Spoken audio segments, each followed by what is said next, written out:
सफर का महीना और तोहमियात। कमरी तकवीम का दूसरा महीना सफर है। कबल अज इस्लाम भी इस महीने का नाम सफर ही था। इस्लाम ने इस नाम को बरकरार रखा। इस महीने के बारे में गलत बातों और तोहमियात को खत्म करने के लिए इसे सफर अल मुसफ़र कहा जाता है। ज़माने जाहिलियत में माह सफ़र को मनहूस ख्याल किया जाता है और लोग इसी महीने में सफ़र करने को बुरा समझते हैं। इस तरह दौरे जहालत में भी माह मुहर्रम में जंग व क़िताल को हराम ख्याल किया जाता और ये हुर्मत क़िताल माह सफ़र तक बरकरार रहती। लेकिन जब सफ़र का महीना शुरू हो जाता इसे मनहूस समझा जाता।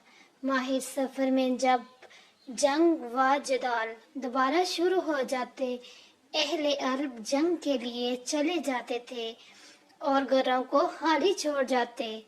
इसलिए इस महीने का नाम सफ़र यानी के मायने खाली है रखा गया था। अल-अर्ज़ आज के बाशऊर माशरे में भी बहुत से लोग माए सफ़र के बारे में जहालत और दीन से दूरी के सबब ऐसी तोहमियत का शिकार हैं जिनका दीन इस्लाम से दूर का भी ताल्लुक वास्ता नहीं। जैसा कि इस महीने में तोहिम प्रस्त लोग शादी करने को नहुसत का बाइस करार देते हैं। इसमें किसी काम मसलन कारोबार वगैरह की इब्तिदा नहीं करते, लड़कियों को रुखसत नहीं करते। इस किस्म के और भी कई काम हैं जिन्हें करने से परहेज करते हैं। इन लोगों का इत्तेकाद होता है कि हर वक्त वो काम जो इस महीने में शुरू किया जाता है वो मनहूस यानी खैर व बरकत से खाली होता है। बिलाशुबा माह व साल, शब व रोज़ और वक्त के एक एक लम्हे का खालिक अल्लाह रब्बुल इज़्ज़त है और अल्लाह ताला ने किसी दिन, महीने या घड़ी को मनहूस करार नहीं दिया। दर हकीकत ऐसी तोहमीनाना खैरात वगैरह गैर मुस्लिम अक़वाम और कबल अज़ इस्लाम मुशरिकीन के ज़रिए माशरे में दाखिल हुए और आज यही फासिद ख्यालात मुस्लिम अक़वाम में दर आए हैं, जबकि दीन इस्लाम के रोशन सफ़ाहात ऐसी तोहमियात से पाक हैं। किसी वक्त को मनहूस समझने की इस्लाम में कोई गुंजाइश नहीं, बल्कि किसी दिन या किसी महीने को मनहूस कहना दर हकीकत अल्लाह रब्बुल इज़्ज़त के बनाए हुए ज़माने में जो शब व रोज़ पर मुश्तमिल है नुक्स और ऐब निकालने के मुतरादिफ है। इरशाद बारी ताला है कि आदम का बेटा मुझे तकलीफ देता है और वो वक्त, दिन, महीने, साल को बुरा कहते हैं, हालांकि वक्त ज़माना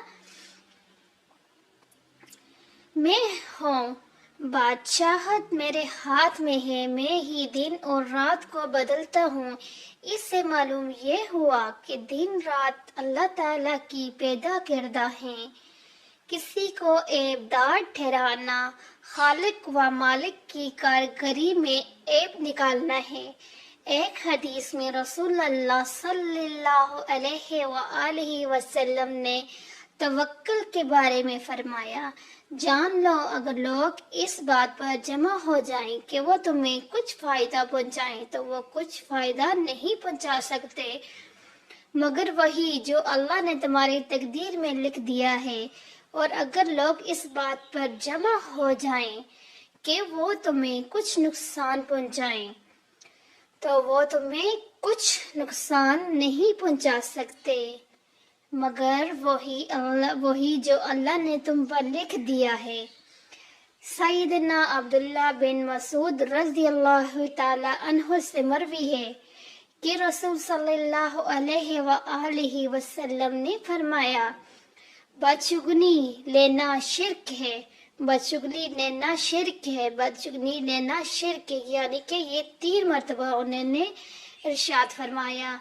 ایک دوسری حدیث میں رسول اکرم صلی اللہ علیہ وآلہ وسلم نے ارشاد فرمایا، جو شخص بدشگونی کے ڈر کی وجہ سے اپنے کسی کام سے رک گیا، یقیناً اس نے شرک اصغر کا ارتکاب کیا۔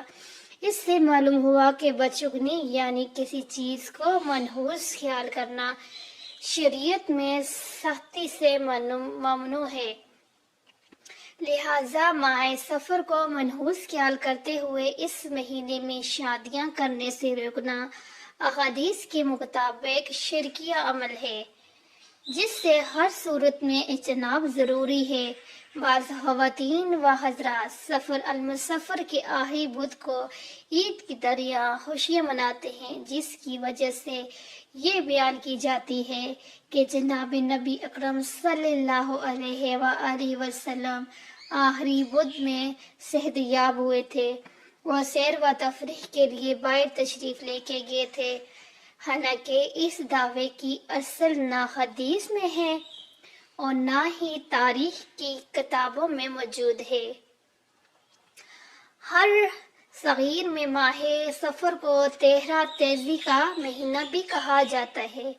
اسے کہنے والوں کا گمان یا خیال ہے کہ اس ماہ کے پہلے 13 دن بہت منحوس ہوتے ہیں۔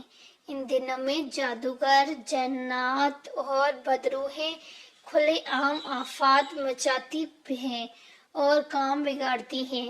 ایک کہاوت یہ بھی بنائی گئی ہے کہ ان دنوں میں کوئی بیمار ہو جائے تو وہ مریض مشکل سے ہی بچتا ہے، یا اس ماہ میں لگنے والی بیماری مہلک یا شدید ثابت ہوتی ہے، جبکہ یہ سب باتیں عوام میں پھیلائی دی گئی ہیں، جو کہ محض توہمات اور گڑی ہوئی باتیں ہیں، لغویات اور بدعت ہیں اور دین حنیفہ میں اضافے ہیں۔ شریعت میں ان کا کوئی جواز نہیں۔ اسلام ایک مکمل ضابطہ حیات ہے جو ضلالت و جہالت سے مبرر اور دلائل و براہین سے آراستہ ہے۔ اسلام کے تمام احکام پایہ تکمیل کو پہنچ چکے ہیں اور اس دین میں خرافات و بدعات کے لیے کوئی جگہ نہیں۔ اب کوئی نام نہاد عالم، دین، مفتی یا محدث ایسا نہیں جو اس دین میں اور صاف و شفاف چشمے میں بدعت و خرافات کا زہر ملائے، لیکن افسوس ہے کہ شیطان اور اس کے پیروکاروں نے اس دین صافی کو غلاظت و جہالت سے خلط مطلط کرنے اور خرافات سے داغدار کرنے میں کوئی کسر نہیں چھوڑی۔ دین اسلام انسان کی ہر سطح پر کامل رہنمائی کی ہے۔ اللہ تعالیٰ کی ذات پر ایمان، اعتماد اور توکل کا تقاضا یہ ہے کہ سب کچھ اسی سے ہونے کا یقین انسان کے قلب و ذہن میں راسخ ہو۔ کسی شے کے بارے میں بدفعلی، نحوست اور توہم پرستی کا نظریہ در حقیقت ایک غیر اسلامی سوچ اور اسلامی تعلیمات کے سراسر منافی عمل ہے۔ ہمیں یاد رکھنا چاہیے کہ ہم اپنے خالق و مالک اللہ کریم اور اس صورت میں راضی کر سکتے ہیں کہ جب ہم اس کے ارشادات اور تعلیمات کی پابندی و پیروی کریں اور شریعت و سنت کے مطابق اپنی نفسیاتی خواہشات اور توہمات کو کبھی ترجیح نہ دیں۔ اللہ تعالیٰ مجھے، آپ کو، ہم سب مسلمانوں کو شرک جیسی ایک گندی چیز سے بچائے، کیونکہ اللہ تعالیٰ ہر